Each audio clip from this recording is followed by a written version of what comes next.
Estamos chegando para o nosso comentário dominical de hoje, no dia em que antecede ao Dia do Jornalista no Brasil.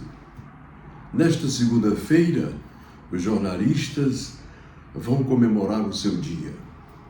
Muitos competentes, construtivos, outros que alugam o seu jornal, que alugam a sua televisão. Quando na realidade o jornalismo ele tem que ser imparcial, neutro, elogiar quem merece, criticar quem também merece. Mas críticas debochativas não reconstrói e nem muda nada. A crítica do jornalista, ela tem que ser construtiva, orientadora, porque hoje a televisão entra em todos os lares e as crianças aprendem muita coisa quando estão à frente de uma televisão. Então o jornalista, ele precisa lembrar que ele não está escrevendo para ele, para o ódio dele, para a vontade dele. Ele está escrevendo para orientar, para educar e para informar aos adultos. Mas, especialmente, chamar a atenção da criança. O jornalismo sério, sem deboche, sem molecagem. Hoje o jornalismo brasileiro está eivado de pilantras. E como tem, que vende a linha editorial do seu jornal, que vende a linha editorial do seu canal de televisão, da sua rádio, AM ou FM. Não. Jornalismo é para formar, para educar, orientar. E em homenagem ao Dia do Jornalista amanhã, eu estou trazendo este livro, O Piauí do Futuro, que é de minha autoria, e que ontem eu autografei um livro deste e fui deixar na residência do governador Rafael Fonteles. Eu fiz este livro para estar em todas as escolas do Piauí. Mas eu hoje, com a visão mais ampla, eu penso diferente. Este livro tem que ir para todas as escolas do Brasil, porque ele reflete a geografia de todo o Piauí, as riquezas, o que produz, a quantidade de rios perenes, de riachos, toda a plataforma de riqueza que Deus nos deu. O Piauí é rico, sim, e ai daquele que pensar que o Piauí é pobre. Os nossos minérios começam do calcário ao diamante, ouro, opalas. O diamante lá do sul do estado. O caboclo cava o chão, faz as paredes da casa dele e entra ali as pedrinhas de diamante e ele nem sabe. E quem me disse isso foi um técnico da Alemanha que esteve aqui no Piauí e eu estava na Secretaria de Trabalho aqui do Piauí, Secretaria do Trabalho, eu era assessor lá. E ele me disse que estava chegando de uma cidade com aquela língua dele enrolada, que não falava bem português, de que lá em Gilboés o caboclo faz casa de taipa com pedra de diamante misturada com barro. E eu peguei ontem este livro e fui deixar um exemplar dele na residência do governador Rafael Fonteles. Cheguei no portão, fui bem recebido, entreguei e pedi àquele ajudante de ordem, oficial que estava ali na porta, ou segurança, que fizesse aquele envelope chegar às mãos do governador Rafael Fonteles. Por que levar para o governador Rafael Fonteles? Porque o Rafael Fonteles, governador Rafael Fonteles, antes de chegar ao Palácio do Karnak, era o melhor educador do Piauí, competindo com o Colégio das Irmãs e com o Diocesano, com suas melhores escolas, bem armadas, bem preparadas, com lastro educacional diferenciado. Eu tenho uma neta que com 3 anos aprendeu a falar inglês e francês numa escola do governador Rafael Fonteira. Meu Deus! Como a educação evoluiu no Brasil. E acreditando nessa educação que se expande cada vez mais, que eu entendo que os nossos filhos, nossos netos, bisnetos, têm que ler este livro. E, se possível, mandar também para fora do Piauí, para uma editora de fora, porque ele mostra a grandeza do nosso estado. Quem lê este livro nunca mais vai chamar o Piauí de pobre. Não, nós não somos pobres. Nós somos pobres de políticos que têm a raiz, que têm a cultura, que têm a competência, que têm a capacidade de saber discernir a grandeza desse nosso estado. E nem todos têm esta grandeza. Eu fui deputado 3 vezes no meu estado. Tentei ser deputado federal, fui 2 vezes primeiro suplente de deputado federal. Primeiro! Sempre convocaram até o 4º suplente, mas não me convocaram. Porque não queriam que eu chegasse a Brasília. E nem eu faço questão. Eu sou um homem feliz com a profissão que tenho, de jornalista, com o portal que tenho. Que hoje a minha voz não fica somente em Brasília. Hoje, graças ao meu portal jogoaberto.net.br, eu recebo parabéns de brasileiros que moram na França, na Inglaterra, no Japão, na Alemanha. Eles nos acompanham no Twitter e nos acompanham também pelo nosso canal de televisão. E hoje eles estão sabendo que este livro que eu fiz com muita responsabilidade, com muito carinho, mas que não foi comprado para as escolas do Piauí, porque eu era um deputado de oposição. E foi como oposição que eu pude revelar, através do poder legislativo do Piauí, a minha capacidade profissional. Mas o homem, infelizmente, não vale só pelo seu caráter retilíneo, pela sua probidade.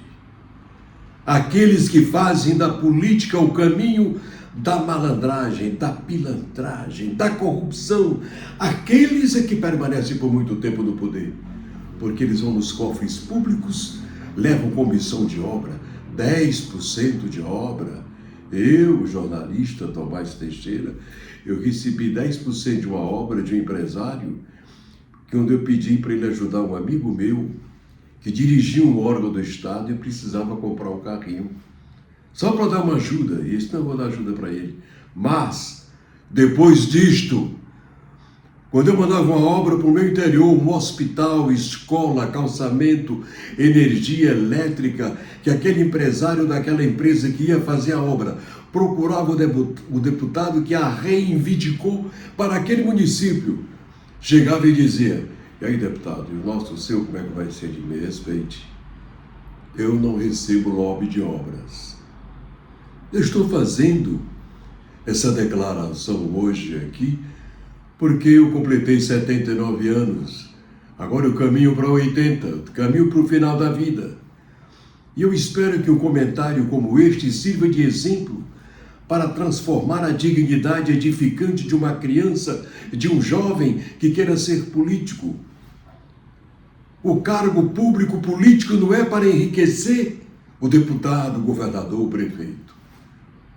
O cargo público é que Deus lhe ajudou para você, através dele, melhore cada vez mais as condições de vida do seu povo, do seu estado, gerando infraestruturas capazes de gerar mais arrecadação para que você leve mais benefícios para a sua população. E este livro tem um conteúdo importante que orienta, e seria bom que alguns parlamentares neófitos, a maioria não tem nada na cabeça, é só passar um por perto. E o Shen, como é, já vai ser, como é que está o Shen? Isso na Câmara Federal está horrível. A Câmara Federal e o Senado da República do Brasil viram leilão do presidente da República. Quando se tem um grande projeto para votar no Congresso Nacional, os deputados começam, dessa vez, quanto é que vai ser o Shen? Você sabe o que é o Shen? São as emendas impositivas e secretas, imorais e amorais, que vai para cada estado do Brasil, levadas por deputados ou por senadores. Só que esta verba, a OGU entrega, que vem do Orçamento Geral da União, mas o Ministério Público Federal e a Polícia Federal não as investigam. Sabe por quê? Porque os deputados, maliciosamente, junto com os senadores, aprovaram uma lei que diz emendas impositivas e secretas. Emendas impositivas secretas? No tempo que eu fui parlamentar não tinha isto. Imagina se tivesse, a roubalheira já vi de muito.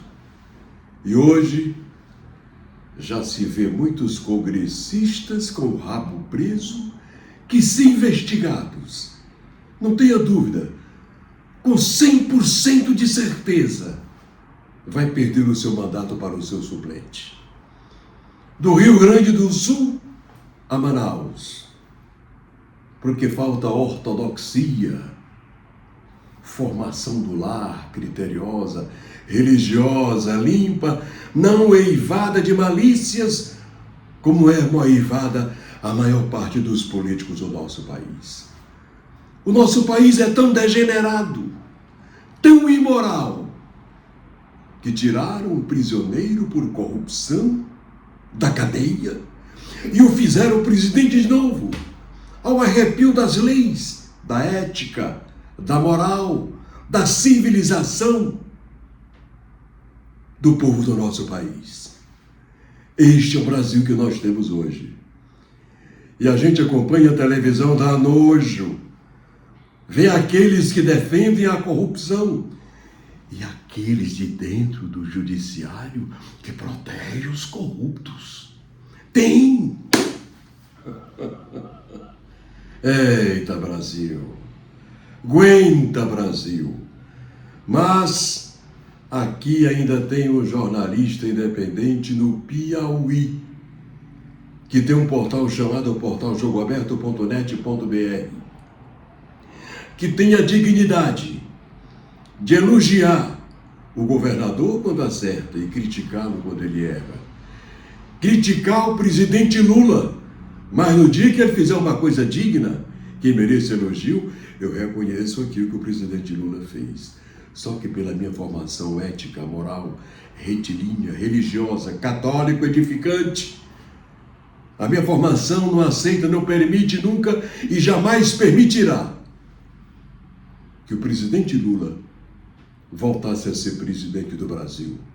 Com tantos nomes honrados, com tanta gente de dignidade edificante, a imoralidade maior da história de nossa pátria foi por uma canetada de um só ministro, depois de uma sentença concluída nas 3 instâncias do judiciário, primeira, segunda e terceira instância. O ministro, sozinho de uma canetada só, anulou todas elas. Mas mesmo anuladas, tem uma lei que diz que político, executivo ou parlamentares que cometerem corrupção durante o ato do seu mandato terá 8 anos de suspensão, impedido de ser candidato. Mas aí veio um outro ministro, careca, lá de São Paulo, Alexandre, sei lá, Moraes, disse que não, ele era o presidente do Tribunal Eleitoral e ele ia ser candidato também. Atropelou também a lei eleitoral. Este é o Brasil que nós vivemos. Este é o estado que eu vivo, rico, que tem petróleo no leito do rio Parnaíba, em nosso litoral, que tem um rio chamado Vale do Timonha, que recebe as águas de 7 grandes rios, 3 do Piauí e 4 do Ceará. E quando ele adentra mar adentro, rasga um fundo no mar, deixando 36,75 metros de calado, segundo informações extraordinárias de uma empresa americana, da Exxon Internacional, que trouxe um navio laboratório, eu já mostrei aqui, para pesquisar o litoral do Piauí.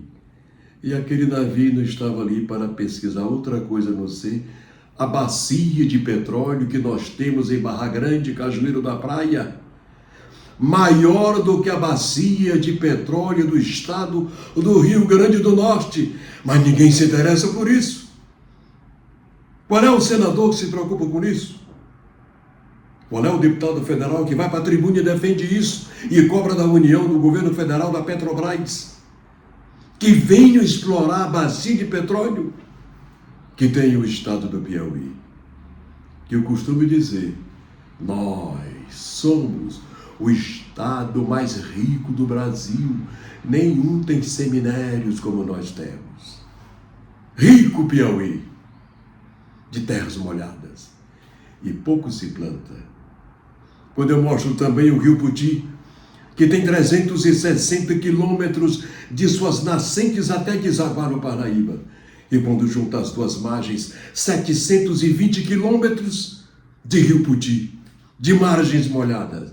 Não se planta nem tomate, nem pimentão. Enquanto os cearenses, em 160 quilômetros de Rio Puti, têm 16 barragens, uma para cada 10 quilômetros. Somando as duas margens, 320 quilômetros. E o Rio Parnaíba? 1.600 quilômetros de extensão de suas nascentes ao desaguar no Atlântico. Quantas barragens? Somente uma. A hidrelétrica de Boa Esperança. Quem a trouxe? O General Médici. E nas margens do Parnaíba, com essa gigante extensão de 1.600 quilômetros. Quantos projetos irrigados nós temos? Somente 2. Só tem 2. Quais são? Platôs de Guadalupe, tabuleiros litorâneos. Obra de quem? Do governador Alberto Silva, auxiliado, ajudado pelo presidente Sarney. E diz, vamos fazer, Alberto, um projeto no sul, né? E vamos fazer outro no norte. O do sul, em Guadalupe, Platôs de Guadalupe, para servir de exemplo, modelo para os prefeitos do sul, que são 17, quase 17, são 17, de onde nasce o Parnaíba, até chegar no Atlântico, em 1.600 quilômetros. E do Rio Puti, que fazendo barragens molhadas, ficará tão rico de áreas produtivas, como hoje é rico o Ceará, que tem 320 cooperativas trabalhando nas margens do Puti, apenas em 160 quilômetros de rio. O comentário de hoje é dedicado à juventude do meu estado, às crianças do ensino médio para cima, que tem mais tirocínio, mais raciocínio, de que, meu filho, na hora de votar, pense na sua filiação que vem atrás. Filhos e netos, saiba escolher.